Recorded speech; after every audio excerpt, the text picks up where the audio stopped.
That name again and again, then collapsed onto the coral floor.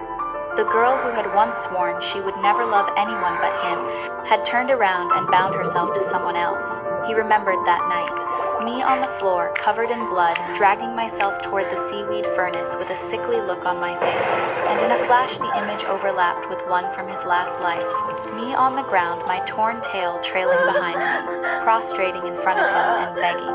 She has someone she loves Hunter now. sat there muttering to himself, dazed. Wife! How can she marry someone else? Hunter cut his own finger and sent the blood out.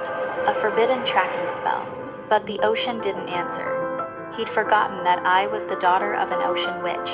The forbidden tracking spell was one I'd taught him in our last life, and I had long since erased my own traces.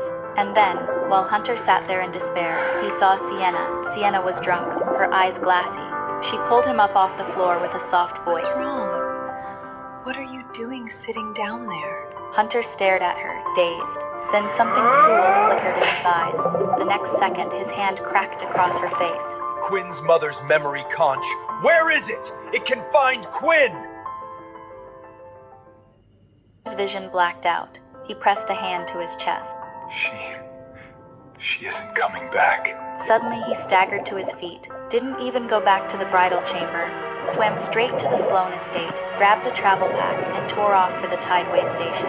Sienna chased after him in a daze and threw herself in his path. Hunter, where are you going? This is our wedding day. Hunter wouldn't even spare her a glance. Move. I want to see with my own eyes who Quinn married. A flash of resentment crossed Sienna's eyes. She clamped onto his tail fin and refused to let go. You're still thinking about her? You regret marrying me? Hunter shook her off impatiently. I don't have time for this. Move! When force didn't work, Sienna changed her face in a heartbeat and started packing his bag for him. Fine. I'll go with you. Wanting to see Quinn myself anyway.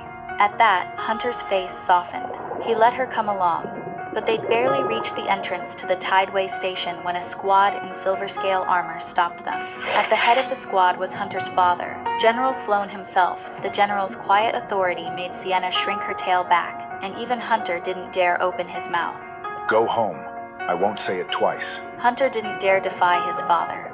He and Sienna had to slink back home, frustrated. Soon after, the front in the abyssal trench grew so unstable that they couldn't have gone even if they'd tried. Meanwhile, Jace and I were spending busy but fulfilling days down in the abyss. In the beginning, marrying Jace really had been a partnership and nothing more. It was the fastest way I could think of to earn the sea god's trust. That war in my last life had killed half of our kind down here. I had to save them. Marriage of convenience or not, Jace still gave me a grand ceremony. After we wed, I told the sea god every detail I remembered about the coming war. He was skeptical at first, but I correctly predicted several events in a row, and eventually he chose to believe me. In the end, we won decisively. After that battle, I was made battalion commander of the Northwest Forces. The sea god set up a coral cottage just for the two of us, so Jace and I could look after each other. I took the risk of going down into a deep-sea volcano to find a fairy herb that blooms only once every 100 years, and I poured power into it using my witch's soul pearl. Day after day of treatment, his shark seal broke, and his sea god's power slowly returned. I had never seen a more perfect male merman in my life. Actually hard, and I took the backlash from treating Jace. I needed a full month of recovery to come back to myself. Through all of it, Jace stayed by my side, day after day. Jace was careful and gentle. The sea greens chowder he made tasted like nothing else. I only learned later that he had been secretly feeding me a sacred elixir, one meant only for the sea god. Under his care, I grew stronger, and my battlefield record kept getting better. When we first married, people at the front called us the beggar and the fat pig, but no one laughed at us anymore. Now they all said we were meant for each other. The nickname for Jace had gone from Fat Shark to Big Bro. I was still not entirely thrilled with that one, but Jace just laughed. Don't worry about them. In my eyes, you're a goddess. Quiet days like that went on for half a year, until I happened to see Hunter and Sienna outside the outpost. When I ran straight into the two of them, prowling around outside the outpost, our eyes locked.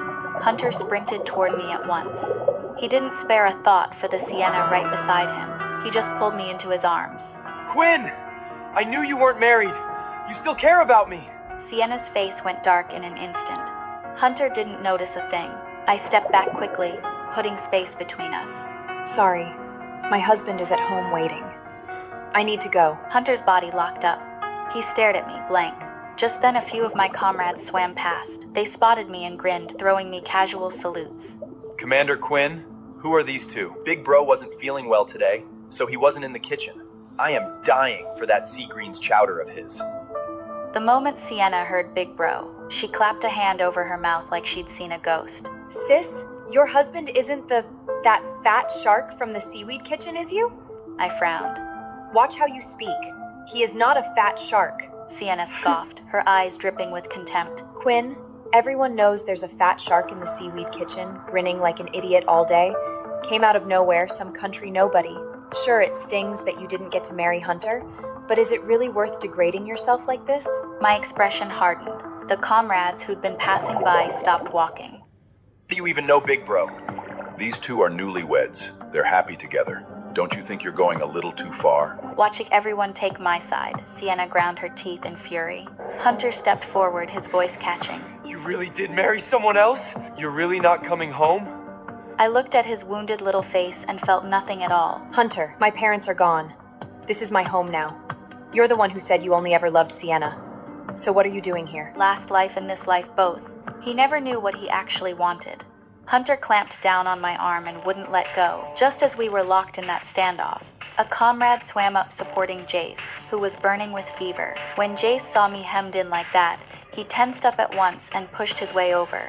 The Jace of today had long since shed the bloated body the seal had given him. He stood tall and lean, sharp-featured with a brilliantly shimmering tail. I touched his still-hot forehead, my chest aching with worry. You're sick, and you're out wandering around? Sienna rushed up and stared at the tall, broad-shouldered, sharply chiseled Jace, so shocked she could barely speak. Who are you? Where's the fat shark? There. And who are you? You forced your way into the outpost. You're crowding the battalion commander. I am well within my rights to treat you as a spy. Sienna seemed to crack right there, screaming in disbelief. You're the battalion commander? How are you the commander? You should have been caught by the Abyss demons, torn apart, broken. How can you possibly be the commander? Everyone stared as Sienna came apart, her ranting growing more deranged. Their faces darkened. Hunter looked at Jace standing beside me and turned green with jealousy. Quinn, you... My husband is sick. You'll have to excuse us. Jenny, could you deal with these two for me?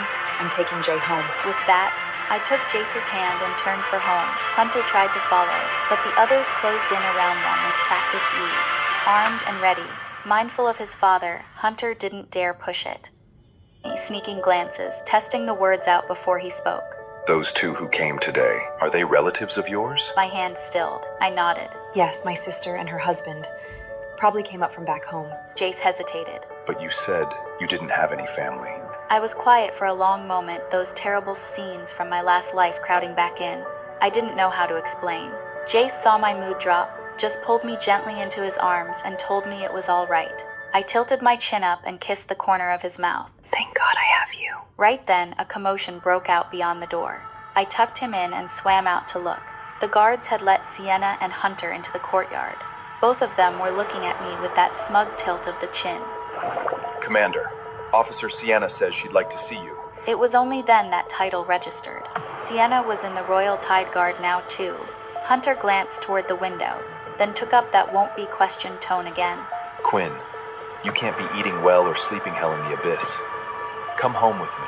What good can a quarter man from the seaweed kitchen possibly do for your career? I'll talk to my father. Get you transferred back. You'll live with us. I looked at him in disbelief. The whole thing was absurd.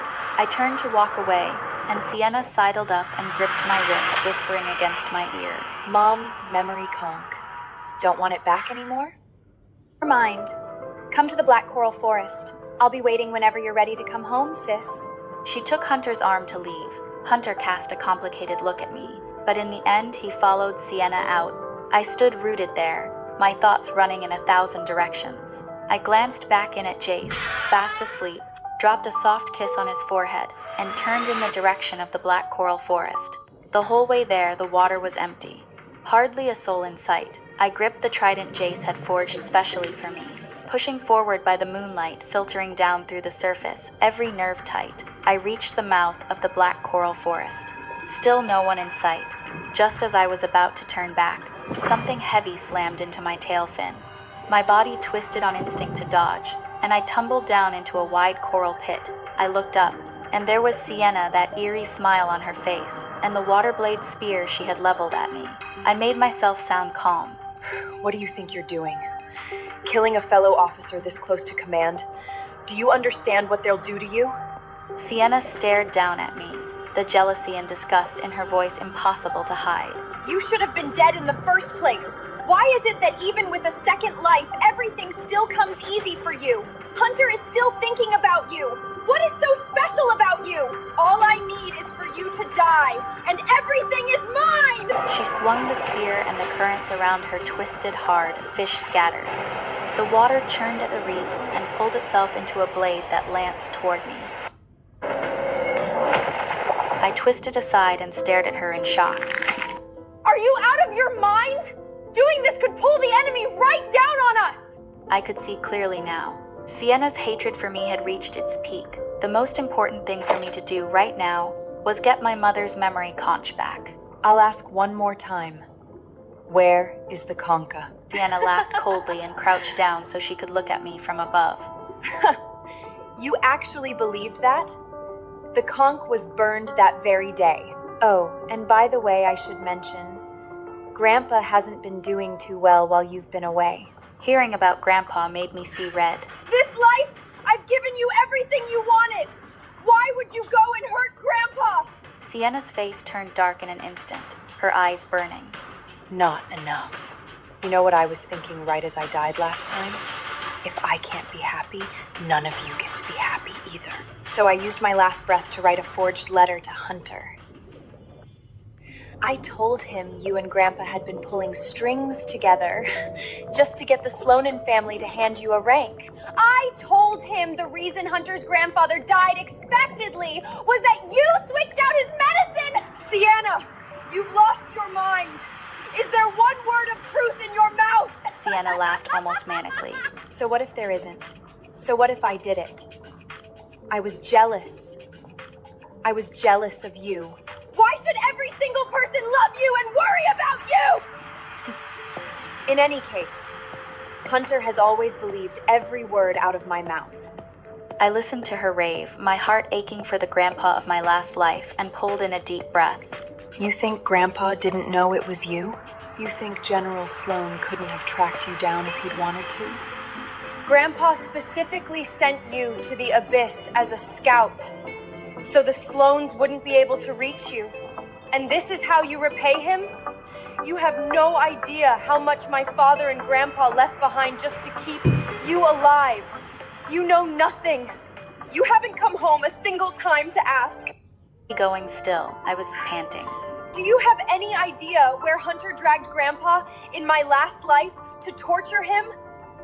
How dare you! She wrapped her arms around her head and shook it desperately, but it didn't last. She slid right back into that sneering look, her eyes full of murder. I don't care! I never imagined Jace would turn out so good-looking this time around. Once you're dead, I'll divorce Hunter and marry him! Her water pistol leveled at the center of my forehead. I raised my trident too, our eyes locked. Sienna, we're sisters. Does it really have to come to this? She laughed wild and loud. Sisters? Fine! Then surely Big Sister wouldn't mind paving the way for her little sister! The moment she said it, the currents twisted again. I shut my eyes tight, but in the end, I couldn't bring myself to strike her. And yet the one who fell was Sienna. She crumpled stiffly into the coral pit, blood spreading from between her scales like ink through water. I stared frozen, calling her name over and over, but the one who pulled me up out of that pit was Hunter. But the same kind of hate Sienna had aimed at me. By the time Jace and a few of my comrades arrived, Sienna had already stopped breathing. I sat on the coral floor, cradling her body. The eyes that had been so steady a moment ago were full of tears. Jace came over. He didn't say a word. He just pulled me gently into his arms. My comrades pinned Hunter to the ground, ready to deal with him right there on the spot. I shook my head and looked up at Jace. I want to see the sea god. Jace blinked, then he nodded. Our whole group moved as one, swimming for the royal court. It was a scene I had never pictured. I told the sea god everything, start to finish. I also told him who Hunter really was. The sea god stepped forward and looked Hunter in the eye. What came out of his mouth surprised everyone. You have failed your dead mother, Hunter. Hunter stared at the sea god and broke apart completely, sobbing. It wasn't until later that I learned. The sea god General Sloane and Lady Sloane had been comrades through life and death. In one of their fiercest battles, Lady Sloane had thrown herself bodily in the way to save the sea god's life. He'd meant to visit General Sloane ever since, but court affairs and constant reassignment had kept him from it. Who could have imagined that when he finally laid eyes on Lady Sloane's only son again, it would be to send him to judgment in the sea god's own court? I watched Hunter quietly. In the end, I didn't speak a single word in his defense. Whatever else she was, Sienna had been my flesh and blood sister 2 lifetimes, and in both of them she had died because of him. And just like that, the great old house held only me again. I bowed before each tablet in the family shrine, my eyes touching every one of their names. Father, mother, grandpa, sister. All of them, left behind in yesterday. Jace was waiting outside the door. When I came out from offering incense, he wrapped me up in his arms. This time, they really are all gone. I buried my face in the curve of his neck and spoke into it, voice muffled. He shook his head and led me by the hand into the small room. Our daughter lay sound asleep in a seashell cradle. You still have a home. You still have me and our daughter. I met Jace's gentle eyes and couldn't help smiling. My eyes were brimming. Yeah, I still have a home.